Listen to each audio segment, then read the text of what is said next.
Hey everyone, this is Zoraz, not Casuals, and in today's video, I'm going to be talking about Sun Tzu in Rise of Kingdoms. I'm going to give you a complete commander's guide. I'm going to talk about his skills, pairings, his talents, and how to use him as one, or if not the best epic commander in Rise of Kingdoms.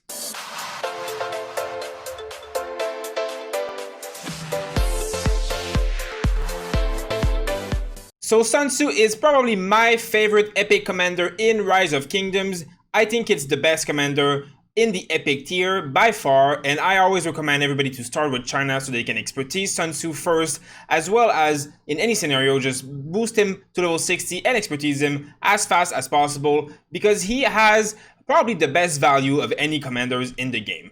Now, one of the reasons for that is because his first ability, as we can see here, especially when his expertise, does a 5 target AoE damage, as well as regenerating rage for each target hit by this skill, which means that if you are hitting 5 targets for 1000 rage, which is what this ability costs, as it says here, you're going to get 250 back immediately, so 25%. Now on top of that, there's also a lot of the talent in the skill tree that does the exact same thing to regenerate rage, which means that you will be casting crazy amounts of this ability and doing crazy amount of damage. Now this is good specifically when you're doing stuff like the expedition early game, because there's like 4 or 5 armies at the same time. Sunset Canyon, same thing. Open field when there's a lot of people attacking you, same thing. When you're defending your city or an objective and there's many people swarming it or around it, same thing. So the AoE here is insanely valuable.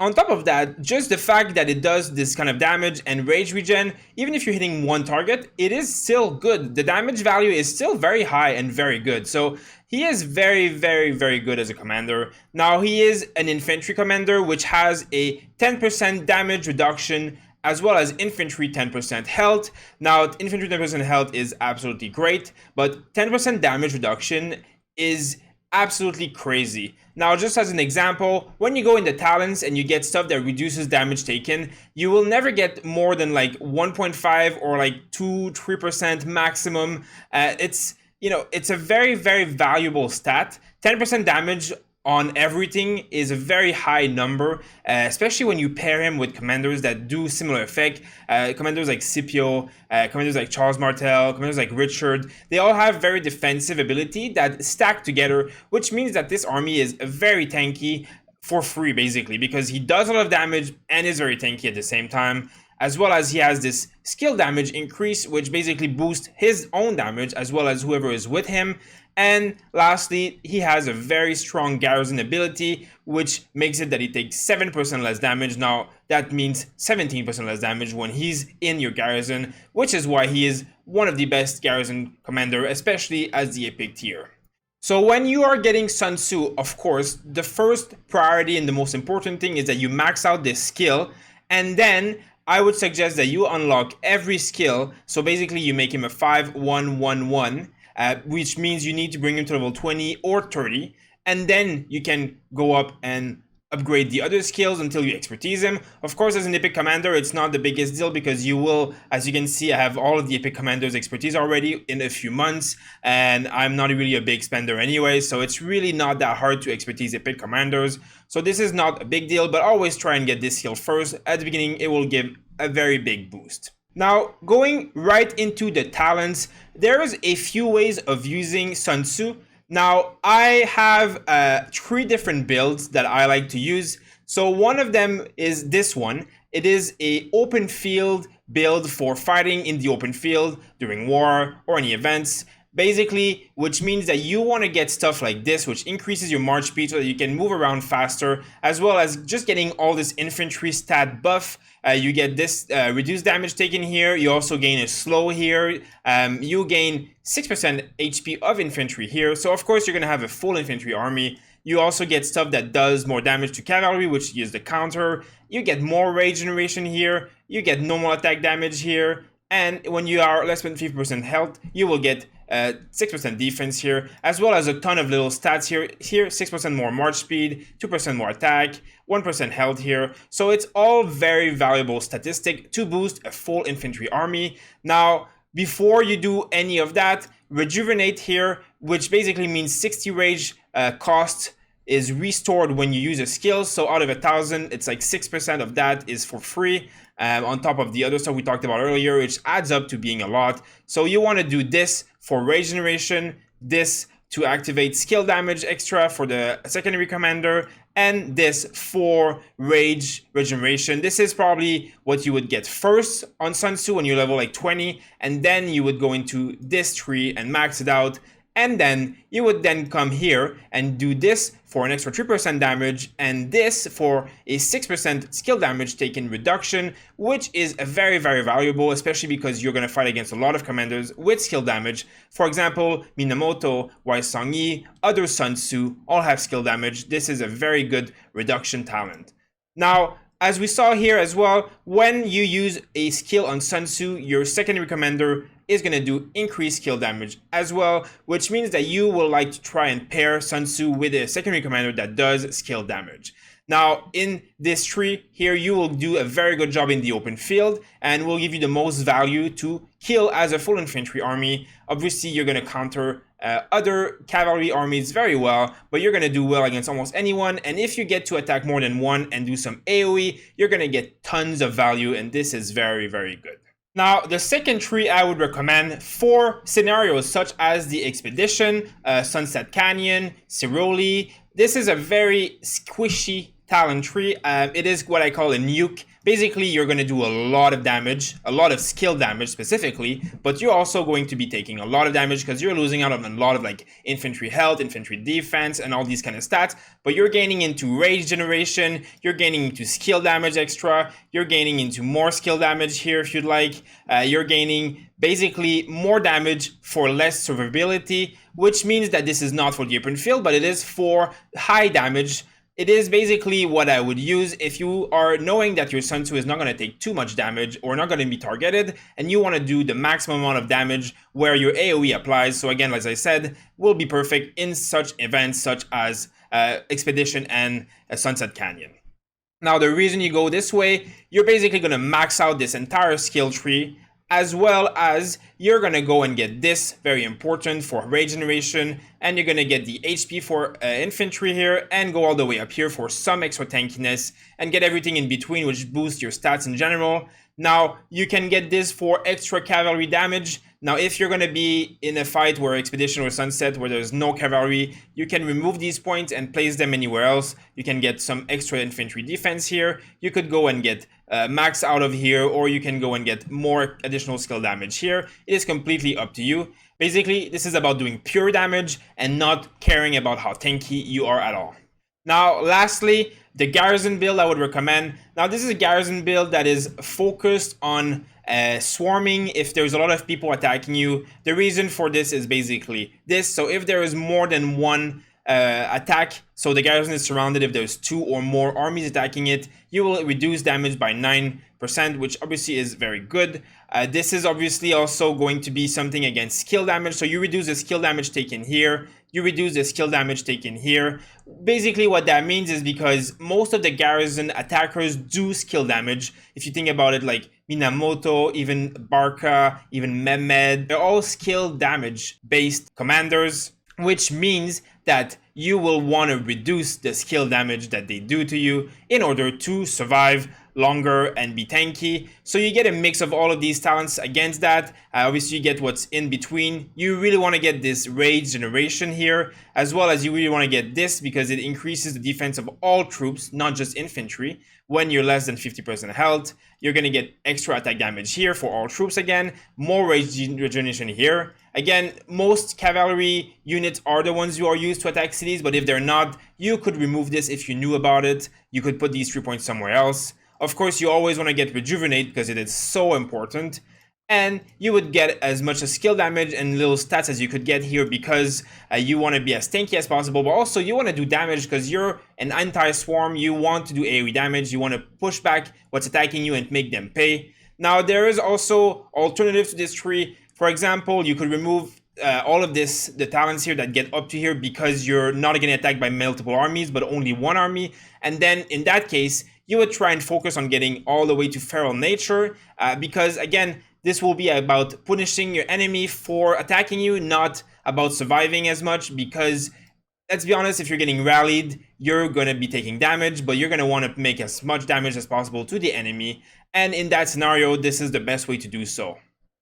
Now, there are other ways of building Sun Tzu for Garrison, of course, and Sun Tzu is not always the best Garrison Commander, but he is the easiest one to bring to level 60 so that you can make use of his full talent tree, as well as getting these really good ability for the Garrison. So I would obviously recommend Garrisoning Sun Tzu if you really want to, but again, it is better not to get attacked than to have a good Garrison Commander. There's many ways in this game to prevent being attacked, and if you're offline and not paying attention, no matter who you have in your Garrison, you will get melted, no matter how strong you are. So, of course, be careful about this, and don't just think because you have a strong Garrison Commander that you're invincible, but if you want one that is good, especially for like events like the Dark Legion, this is going to be your best bet for any of these scenarios. Now, of course, Charles Martel is better at a Garrison Commander primary than Sun Tzu if he's 5.5/1/1 or more, which is what I'm using personally. In this scenario, he is much better as a Garrison Commander, but I prefer to use my Charles Martel as an infantry leader,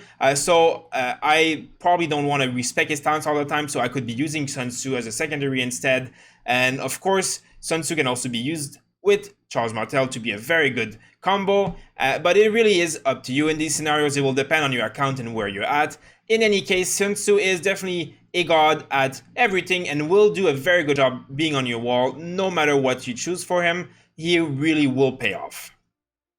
Now, we're going to be talking about commander pairings with Sun Tzu. So when you are in the open field, as I said, your priority will be both fielding it with full infantry and having a secondary commander that will benefit that, but also getting a secondary commander that will benefit the skill damage. So as I said, if you're going to be the talent tree that I suggested, which is fully open field, not so much about the skill damage, the secondary commander can change. Now, as I said in my commander pairing videos, of course, Uljimondak as an epic free-to-play secondary will do a very, very good job with Sun Tzu. He does skill damage, he does debuffing, and he boosts infantry in general. So this is going to be a very strong march, Sun Tzu Ulji. Now, you can also do Sun Tzu Boudica.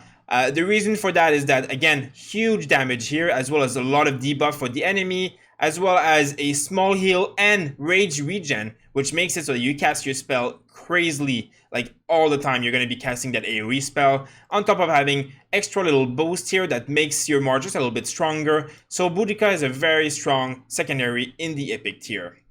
Now, if we're going to go into the legendary tier, there is quite a few scenarios that work here. Now, one of my favorite for Sun Tzu, especially if you're going glass cannon build, which is all skill, you're going to have a 5.5/1/1 Mehmed at some point in this game, and this is going to be an incredibly good combo. Now, you're getting another second AoE, so you're doing double AoE, which does incredibly high damage, as well as you're getting another skill damage bonus here, which stacks with the one from Sun Tzu, and just attack bonus for the march itself. Now, this is not very useful because it's only when attacking cities, but this is another troop capacity bonus that eventually you will reach higher as you level him up from the gold keys. So Sun Tzu Mehmed does incredibly well in the scenarios like Sunset Canyon or like Ceruli or like Expedition, where you're doing a lot of AoE damage and you don't care about dying, you just care about doing damage. They're going to be a crazy good combo.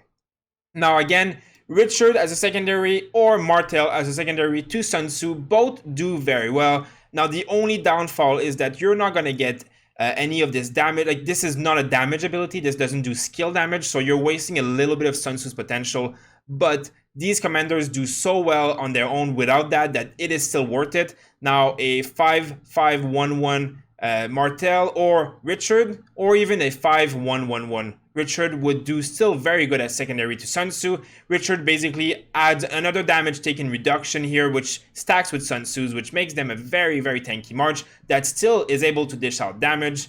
Of course, you can also inverse this role and put Richard or Martel as first commanders and have Sun Tzu as a secondary. In every single one of these cases, it works. That's the beauty of Sun Tzu. He can be mixed with almost any infantry commander as secondary and he will do well. And you can put Sun Tzu as a secondary to almost any skill damage commander and he will do well. So that brings me to my point where you have a commander like Atel Fled, which is a very strong leading commander, a primary commander that will do very well. Again, more damage, more debuffing, as well as you'll get some extra army capacity when you're rallying and extra damage when you have mixed armies. So in this scenario, you would use Sun Tzu as a secondary only to get a second AoE damage to go with this one, as well as extra skill damage to boost the damage that this march does. Again, this is a very good march that works very well for many scenarios. Now, the last march I want to talk about is Sun Tzu first with YSG secondary, or vice versa.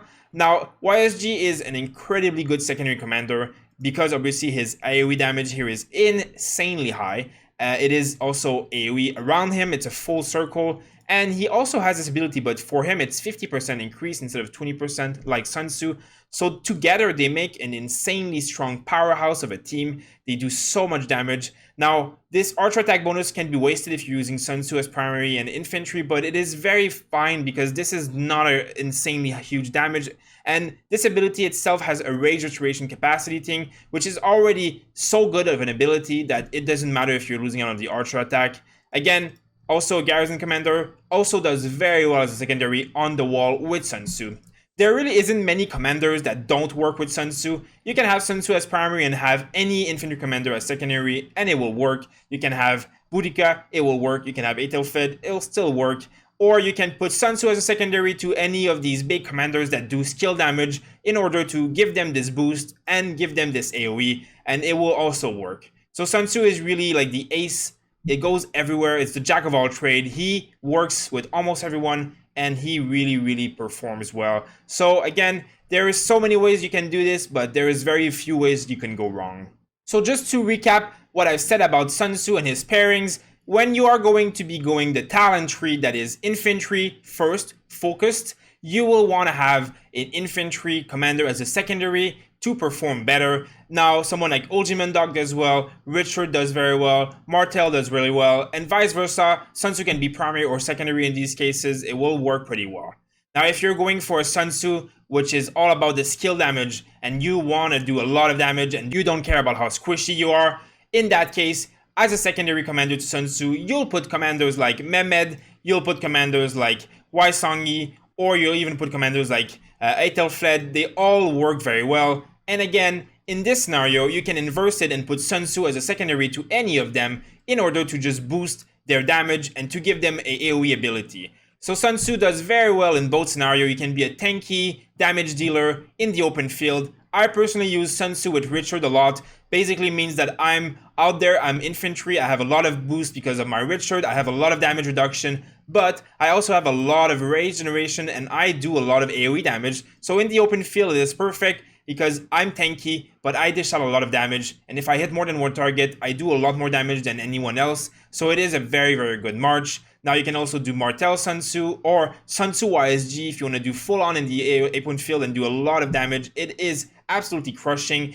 You just will die quickly if you get targeted, but I usually don't go out alone by myself and I bring some allies or some reinforcements. So the Sun Tzu march are usually not the ones targeted first. So if you had a YSG in there, you can do a lot of damage.